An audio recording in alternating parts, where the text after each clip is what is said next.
Muy buenas noches. Entonces voy a leer primero su hoja de vida, ¿no? Para luego ya comenzar a compartir. Desde Quito también. Hoy hemos tenido bastantes participantes de Quito. La voy a presentar. Ella tiene su hoja de vida, nos presenta su nombre, Moraima Elizabeth Fierro Vaca. Es doctorado, tiene un doctorado PhD en obesidad y síndrome metabólico por la UNINE México. Es magíster en alimentación y nutrición y es licenciada en nutrición y dietética.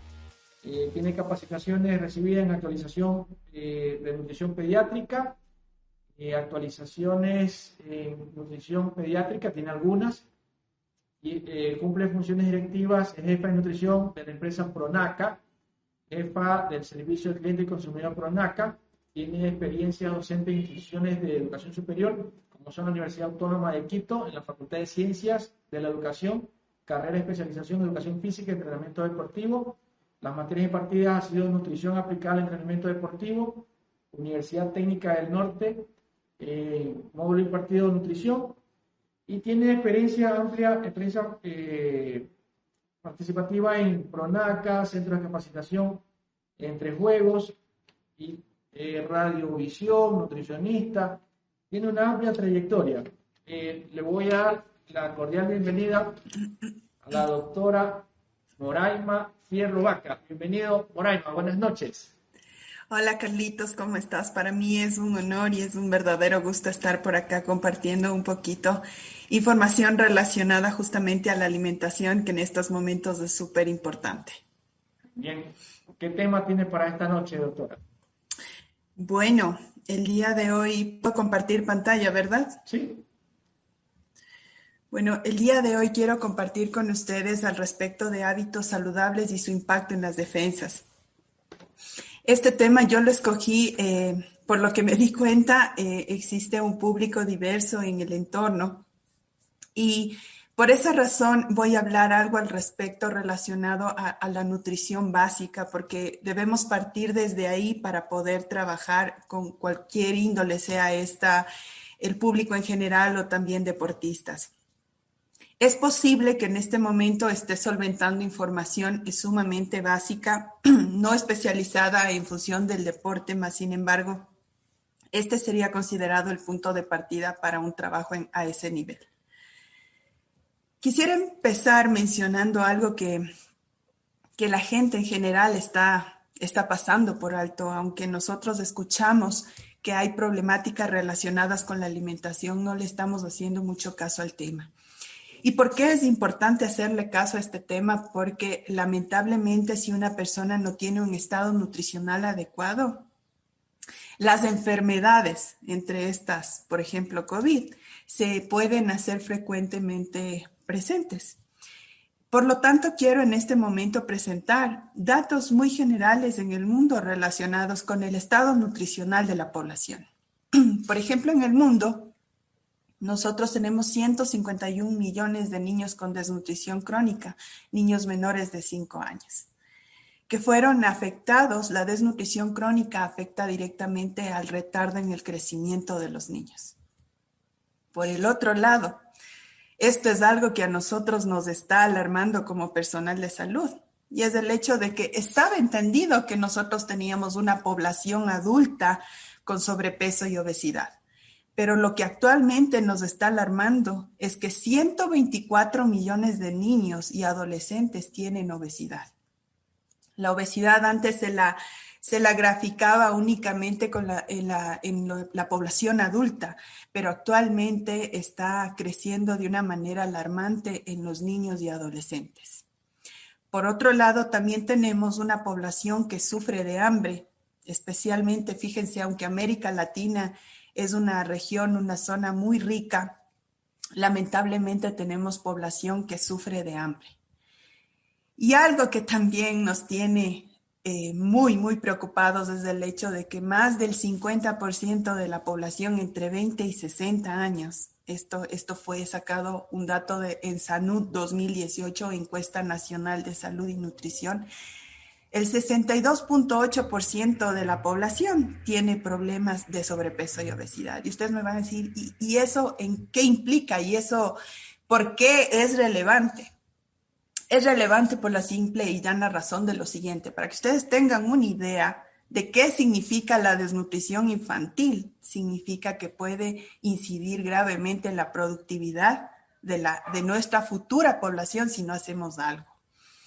Estamos diciendo que, por ejemplo, un niño con desnutrición infantil tiene un escaso desarrollo o muy pobre desarrollo cerebral. Esta niña tiene un crecimiento normal, tiene un perímetro cefálico de 42 centímetros y esta niña tiene uno de 36. Y ustedes me van a decir, ¿pero cuál es el problema? La una es más chiquita y la otra es más grande. No. El tema es que al tener desnutrición, su desarrollo cerebral se ve limitado. Por lo tanto, el crecimiento de este niño es limitado. Por lo tanto, si no hacemos algo a futuro, esta población, por más tecnología que le demos, no va a producir. Esto por un lado, este es un problema, ¿no?, de malnutrición, que es la desnutrición crónica. Pero algo que les había presentado en la diapositiva anterior tiene que ver con el sobrepeso y la obesidad en niños. Entonces, para el buen entendedor, muy pocas palabras, quiero presentar un video que va a expresar lo que quiero decir al respecto de sobrepeso y obesidad. ¿Me confirman audio, por favor?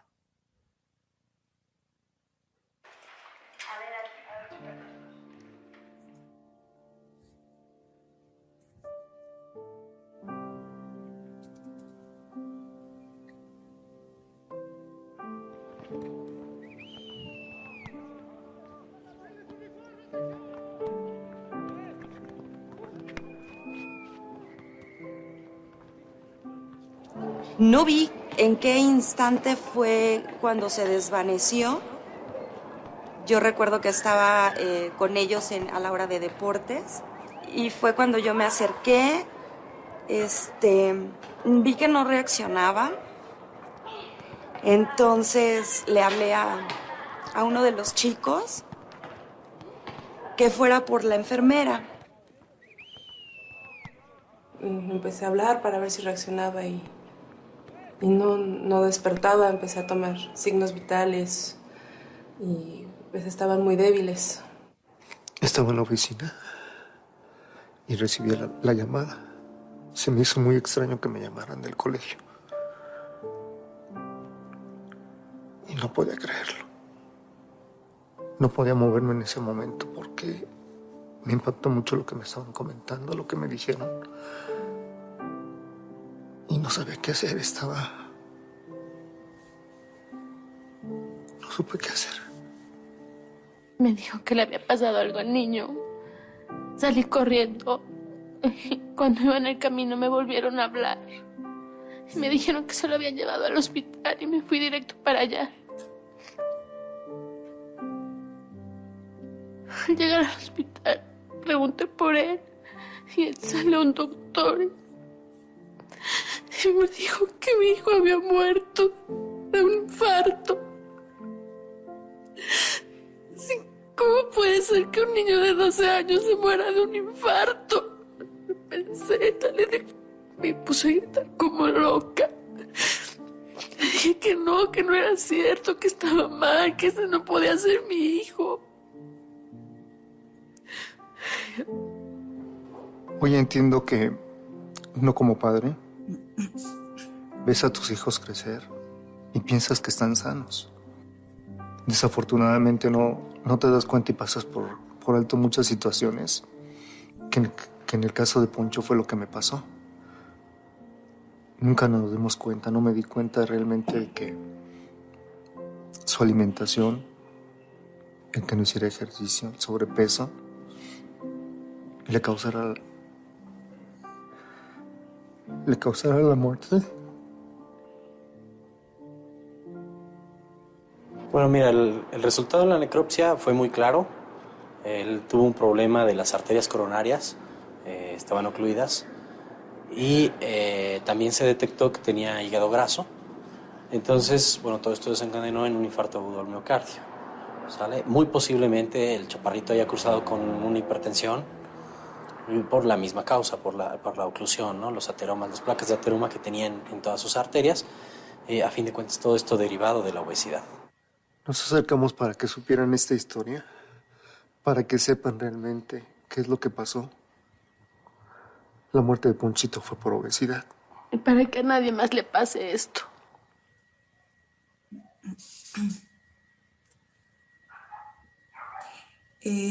Esto es un material de la vida real. Esto ocurrió en México. Y lo he presentado porque mucha gente no dimensiona lo que actualmente está pasando. Especialmente en América Latina, los padres tenemos la idea de que al verle a un hijo gordito es sinónimo de salud. Y no estamos entendiendo lo que puede ocurrir o lo que puede pasar, o lo estamos pasando por alto. Decimos posiblemente es gordito porque el papá, la mamá son gorditos, entonces mi hijo es gordito y listo, y así va a crecer y va a ser un gordito feliz. No quiero sonar como una persona que de pronto está expresando esto de una manera despectiva, más bien al contrario. Mi interés es invitar a la reflexión a la población sobre lo que está ocurriendo y también invitar a los padres en el hecho de que tenemos la sartén por el mango y tenemos la responsabilidad de mostrar a nuestros hijos cuáles son los estilos de vida que deben llevar. Porque si usted como padre lleva un estilo de vida poco saludable, lamentablemente esto se va a desencadenar de generación en generación, porque su hijo va a heredar sus hábitos. El niño aprende por lo que ve, más no por lo que escucha. Bajo ese concepto también tengo entendido que dentro de este foro yo tengo profesionales dedicados a la cultura física y al entrenamiento deportivo. También ahí tenemos un rol muy importante.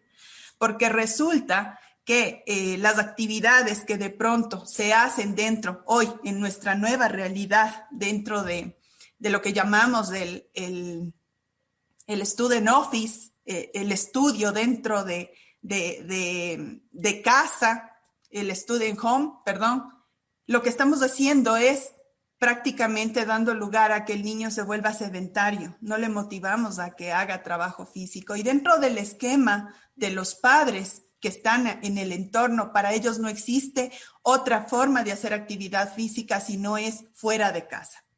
Entonces creo que este es un llamado de atención a todos los que hacemos salud en el afán de buscar estrategias para que esos niños dentro de casa, bajo las circunstancias en las que estamos viviendo, podamos fomentar el que se muevan de una u otra manera.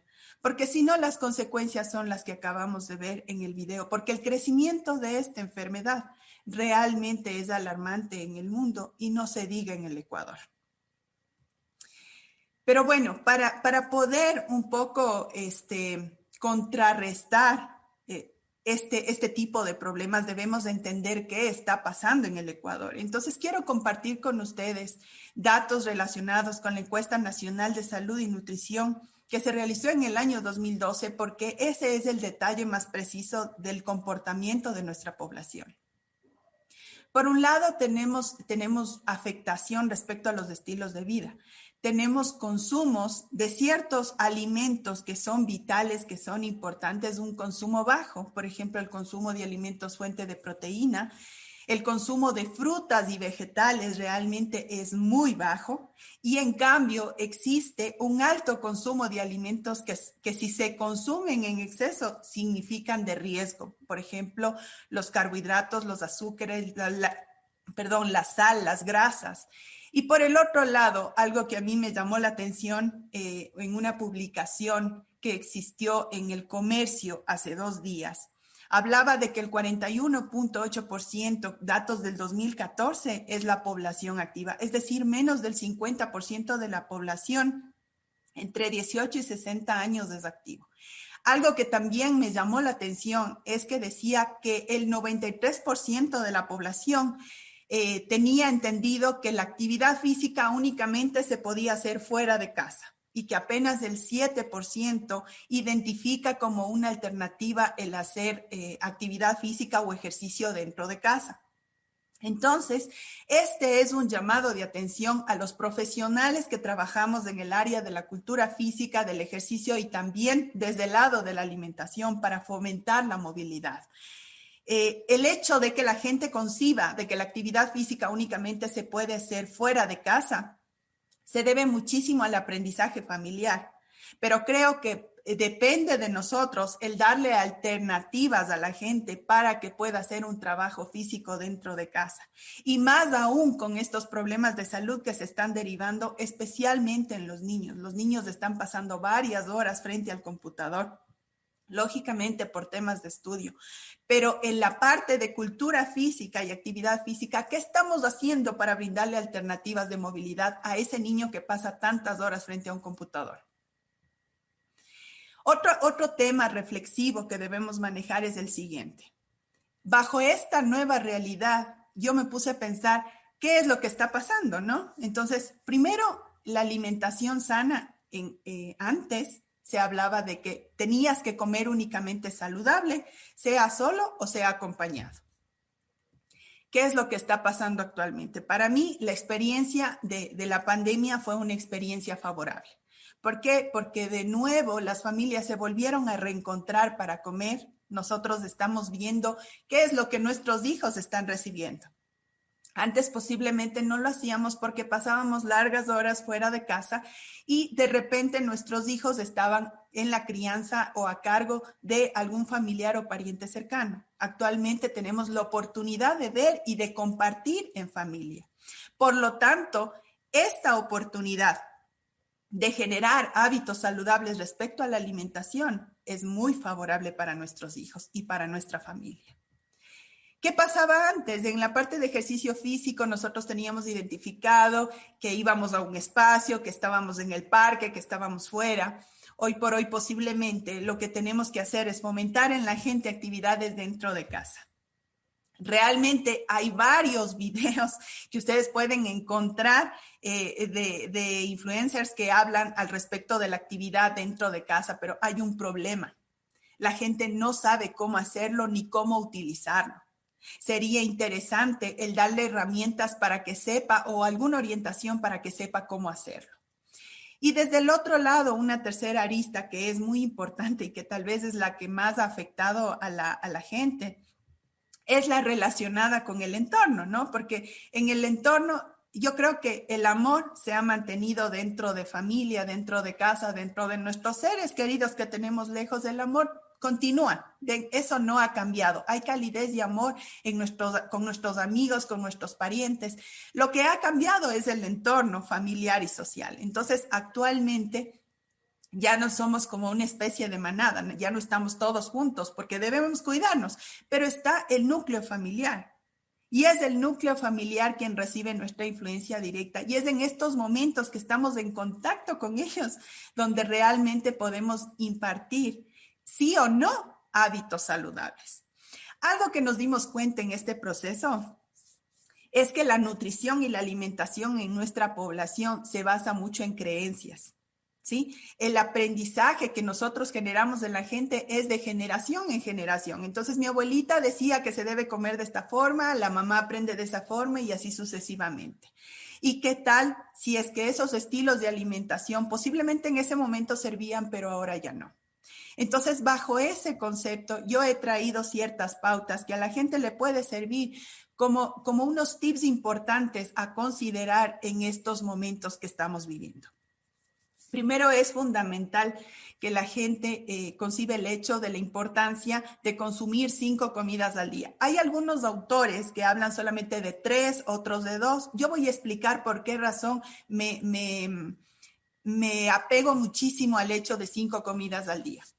Primero, porque permite fijar horarios o tiempos de comida en la gente, que eso es fundamental. Lo segundo es que las colaciones deben ser de preferencia frutas. No sé si ustedes recuerdan que yo había presentado que en el Ecuador existen bajos niveles de consumo de alimentos importantes como las frutas y los vegetales, y las colaciones pueden ser una excelente alternativa para retomar el hábito de algo, de alimentos que son muy importantes y que en el Ecuador sí disponemos realmente. Por el otro lado, es importante el consumir alimentos fuera de mecanismos de distracción. ¿Por qué fuera de mecanismos de distracción? Les voy a hacer un ejemplo. Cuando nosotros podíamos salir y íbamos al cine, comprábamos una funda grande de canguil, ¿no? Entonces veíamos la película y comíamos el canguil. ¿Y qué pasó con el canguil? El canguil se acabó. ¿Y qué íbamos a hacer? Íbamos a comprar más canguil y seguíamos comiendo. Lo importante es que la gente esté siendo consciente de lo que recibe. Por esa razón, si yo tengo un celular, si tengo la televisión, no voy a poder ver lo que voy recibiendo. Bajo ese concepto, es importante que esté fuera de mecanismos de distracción. Además, recuerde que bajo esta nueva realidad, el comer en familia es una excelente alternativa para generar un hábito saludable e identificar lo que nuestros hijos están recibiendo. Entonces es una oportunidad para compartir. Por otro lado, es importante masticar despacio los alimentos. Ustedes han de haber escuchado en diversas partes que hablan de 365,000 veces masticar los alimentos. No, la idea no es un número, sino más bien es triturar bien los alimentos, que eso nos permita digerirlos y poder tener, lógicamente, una asimilación adecuada. Por otro lado, es cuidar la calidad y la cantidad. A veces las damitas decimos, no, es que yo estoy cuidándome, estoy bajando de peso, entonces voy a comer una gran cantidad de vegetales, ¿no? Se van al extremo, van a comer una gran cantidad de vegetales. Entonces el hombre dice, no, es que yo trabajo, soy fuerte y voy a comer una gran cantidad de arroz o de plátano verde, si es la costa, ¿no? Entonces, ninguna de las dos posiciones son adecuadas. La idea es consumir alimentos en las proporciones adecuadas y eso vamos a hablar más adelante. Y lo último, es importante hablar de una alimentación variada. La alimentación variada da lugar a una alimentación equilibrada porque el momento en que tratamos de involucrar, especialmente en nuestras comidas principales, los diferentes grupos de alimentos, damos lugar a que haya un equilibrio en nuestra alimentación. Desde luego, cuidando las porciones de consumo, que ese es uno de los problemas más grandes en el Ecuador. Aquí yo he traído un esquema de cómo puede estar dividido el plato para tener una idea de cómo combinar los alimentos, ¿no? Entonces, el 1/4 del plato debería estar incluido alimentos fuente de proteína. La proteína es un nutriente vital para el crecimiento y desarrollo muscular. ¿Qué alimentos están dentro de este grupo? Están los diferentes cárnicos como pollo, pavo, cerdo, pescado, res. También está dentro de este grupo el huevo, ¿sí? Por el otro lado, el otro 1/4 del plato debe estar incorporado, debe estar integrado por alimentos fuente de energía, que estos son los carbohidratos. Dentro de este grupo encontramos a los cereales, ¿sí? Y de preferencia es importante recibir los integrales por el contenido de fibra. Tenemos el arroz, la quinoa, la cebada. Dentro de este grupo de los energéticos también encontramos a los tubérculos, como la yuca, la papa, el melloco. Y dentro de este grupo también encontramos al plátano verde, que es muy tradicional en la costa y en la Amazonía ecuatoriana. Si ustedes se dan cuenta de la distribución, el 50% del plato está incluido vegetales, ¿sí? Acuérdense que dentro de los problemas recurrentes que tenemos en el Ecuador es justamente la falta de consumo de vegetales o variedad de vegetales. Entonces, ¿qué es importante considerar aquí? Cuando yo armo una ensalada, no puedo decir que es una ensalada un vegetal picado. Ejemplo, sirvo mi plato y pongo tomate picado y ya es ensalada. Eso no es ensalada. Una ensalada es la combinación de colores, porque al combinar colores yo combino variedad de nutrientes. Por ejemplo, el tomate es de color rojo, es fuente de vitamina C. Le voy a poner un poco de brócoli, que es de color verde intenso, es fuente de hierro. Y le voy a poner un poco de ¿cómo se llama? De cebolla perla, es media blanquita, eso es fuente de vitamina D. La idea no es que usted diga rojo, vitamina C, verde, hierro, no. La idea es que cuando usted estructure su plato, combine variedad de colores y de esa forma enriquece su plato. Además que al verlo con variedad de colores atrae mucho el recibir los alimentos, ¿no? Y algo que quisiera que el foro se lleve muy a fondo es el hecho de que las frutas y los vegetales son fuente de vitaminas y minerales, pero además de ello son fuente de fibra soluble. Por lo tanto, ayudan a la digestión. Como les había mencionado, para identificar el detalle, tenemos los alimentos energéticos, son los carbohidratos, que son cereales integrales, de preferencia integrales, también están aquí las semillas. Dentro de los energéticos también tenemos a los aceites y las grasas, pero los aceites y las grasas siempre tratar de incluirlos en mínima proporción o cantidad. ¿Por qué razón es esta recomendación? Es especialmente para aquellas personas sedentarias, porque las personas sedentarias no hacen mucho gasto energético. Por lo tanto, si incorporamos mucha fritura en la dieta, se eleva el aporte energético de la dieta y tendemos más a engordar. Ojo, yo no soy partidaria de que para bajar grasa corporal o mantener un estado nutricional adecuado únicamente se vale de dieta. Yo no comparto eso. Yo soy una nutricionista que cree que el hecho de alimentarse bien y ser activo físicamente es sinónimo de salud. Aquella persona que es inactiva, con todo el respeto del mundo lo voy a decir, es una persona enferma. Porque el ser activo físicamente te da la salud física, ¿ya? Por otro lado, tenemos alimentos reguladores que son las vitaminas y minerales. Las vitaminas y minerales actúan para que tu cuerpo pueda aprovechar los nutrientes que llegan.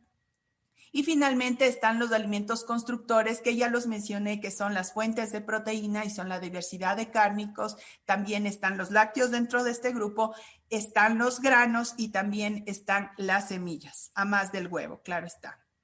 Ahora bien, lo que la gente suele preguntar es, ok, ya me explicó cómo debo distribuir el plato, me dijo que el 25% era alimento cárnico, el otro 25% eran cereales y el 50% eran vegetales. Ok, en este momento quiero arrancar mencionando cuál podría ser la porción de referencia frente a cada uno de estos alimentos. Entonces, por ejemplo, cuando yo estoy hablando de la proteína o de los alimentos cárnicos, la porción de referencia generalmente es la palma de la mano y el ancho o grosor de su mano. La palma de la mano y el ancho o grosor de su mano. Cuando yo hablo de cereales, la porción de referencia es de un puño, que más o menos equivale a una taza, ¿ok? Cuando yo hablo de frutas, es la palma de la mano, lo que alcance en mi palma de la mano. Y cuando yo hablo de vegetales, son las dos manos juntas. Estas porciones de referencia, por experiencia propia, nos han servido muchísimo para que la gente entienda cómo puede servir el plato. Voy a repetirlo. En el caso de los cárnicos, es la palma de la mano y el ancho grosor de mi mano. En el caso de los cereales, los tubérculos o el plátano verde, la porción es un puño, que es una taza. En el caso de las frutas, lo que alcance en mi mano. Y en el caso de los vegetales, lo que alcance con las dos manos juntas. Por último, les había comentado y les mencionaba que para nosotros, como profesionales de la salud, el hecho no está solamente en hablar de salud, comer bien. Algo que nosotros utilizamos como una herramienta para que la gente tenga una referencia es la pirámide del ejercicio, de la actividad física. ¿Por qué hablo esto? Porque muchas amas de casa, por ejemplo, consideran que son activas físicamente porque hacen los quehaceres del hogar. Nosotros hicimos un estudio donde investigamos a través de la medición del gasto calórico de esas actividades diarias y en la mayoría de ellas no llegaban al mínimo de gasto en relación a lo que ellas deberían hacer. Entonces, bajo ese concepto, la recomendación aquí es que la gente sea activa físicamente respecto a actividades diarias, salir a caminar, pasear al perro, subir y bajar gradas, pero más de ello, debe practicar ejercicio. Debe hacer ejercicio. Es más, por más que tenga una alimentación balanceada, si esa alimentación balanceada no tiene un estímulo como es el ejercicio, lamentablemente el beneficio de esos nutrientes se va perdiendo. Por último, en la parte de recreación, tenemos el hecho de hacer alguna actividad de fin de semana, el compartir con los hijos, el hecho de que nuestros hijos nos vean ser activos físicamente va a fomentar que ellos también lo sean. Y en la punta está lo que definitivamente no deberíamos hacer, que es sentarnos varias horas frente al computador, frente al televisor. Se habla de que 2 horas y media sería como que el tiempo máximo que uno podría estar frente al televisor. Más de ese tiempo realmente estamos hablando de una persona sedentaria y en peligro en su salud. El ejercicio ayuda, todo el mundo lo sabe, a fortalecer el corazón, a prevenir la obesidad. Si no hay gasto energético, lamentablemente corremos el riesgo de desarrollar esta enfermedad. Algo que muy poca gente está haciendo conciencia es que el ejercicio ayuda a fortalecer los músculos. El deportista, si es que recibe, por ejemplo, suplementos y no tiene una carga de entrenamiento adecuada, lamentablemente el desarrollo muscular se ve limitado frente al objetivo que él presente.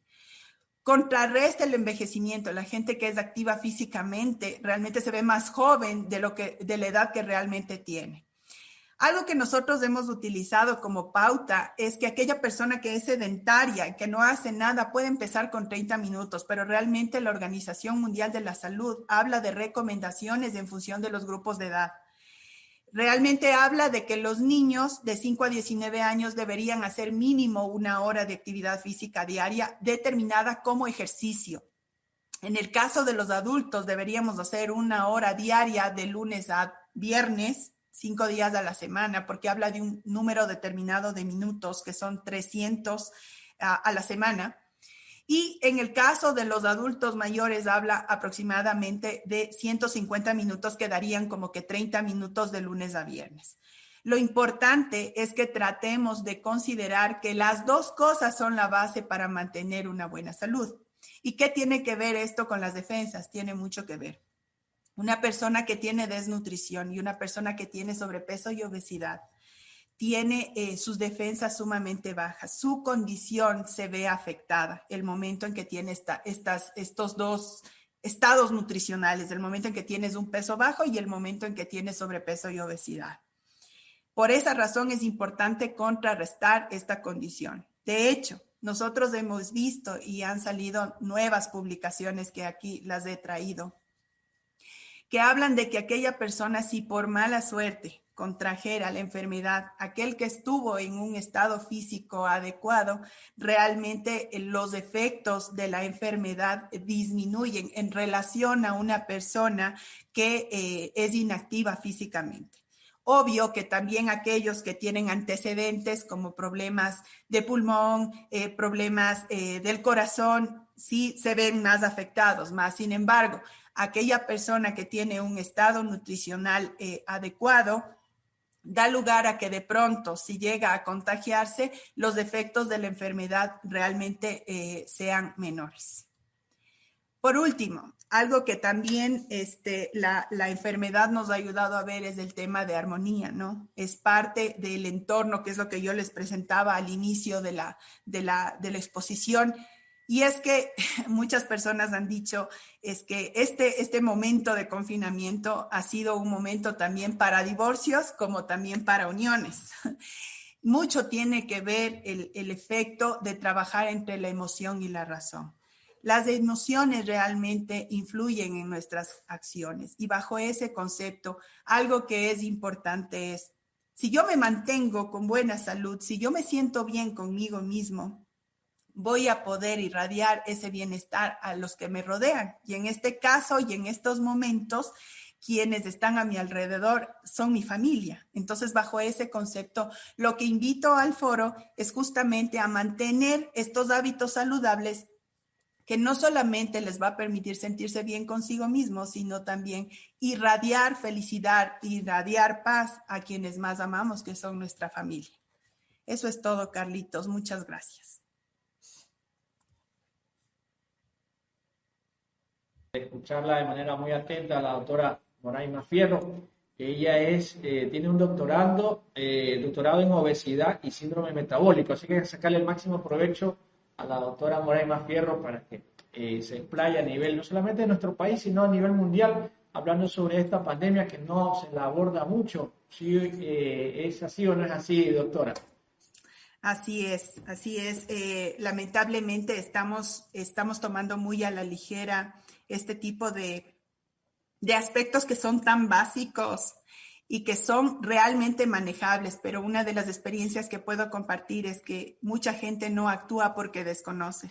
Y estamos ahí los profesionales de la salud y los profesionales de la cultura física y el ejercicio para poder fomentar o dar ideas a nuestra población para que su situación mejore.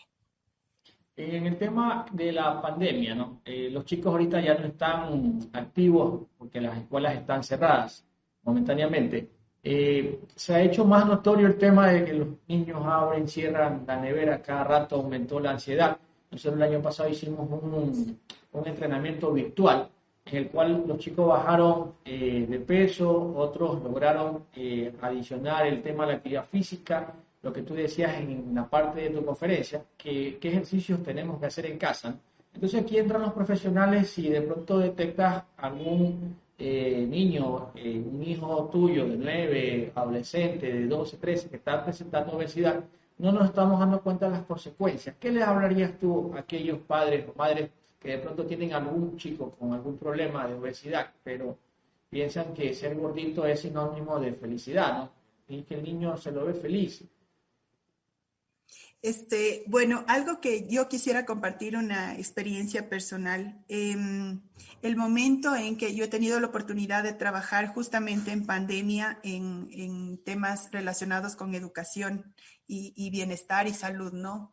De hecho, tenemos un programa que está dirigido justamente a la población, un programa de educación. Entonces, algo que nos hemos dado cuenta es que la gente realmente no actúa porque no está entendiendo o no está dimensionando lo que significa este problema por un lado, y por otro lado desconoce. Y el hecho de desconocer, la ignorancia es atrevida, entonces el hecho de desconocer da lugar a que no actuemos frente al problema. El momento, Carlitos, en que la gente va entendiendo lo que va pasando y las consecuencias que puede tener, créeme que los hijos son un puntal importante para cambiar mi estilo de vida. Hay padres que eran sedentarios desde muy pequeños y el momento en que identificaron que podían afectar con su estilo de vida a sus hijos, ellos empezaron a hacer un cambio en ellos, porque está sumamente claro que los niños no van a cambiar si es que los padres no cambian. Vamos a leer comentarios, doctora Moraima. Saludos, dice Richard Vázquez. Felicitaciones, amiguita Mori. Saludos de Puerto Viejo. Muy buena conferencia.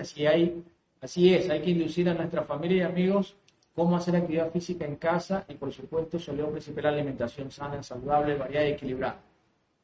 Muchas gracias, Richard. Un gusto saber de ti. Ya, hay otra pregunta.